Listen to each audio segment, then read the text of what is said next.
words can't express how our Father in heaven has sent us his best to be born in a manger, the King in the hay, and creation will worship his name.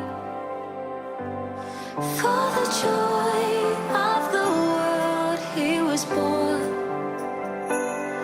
bringing peace to us all through the gift of the Son. Now the darkest of ages are done, for the Savior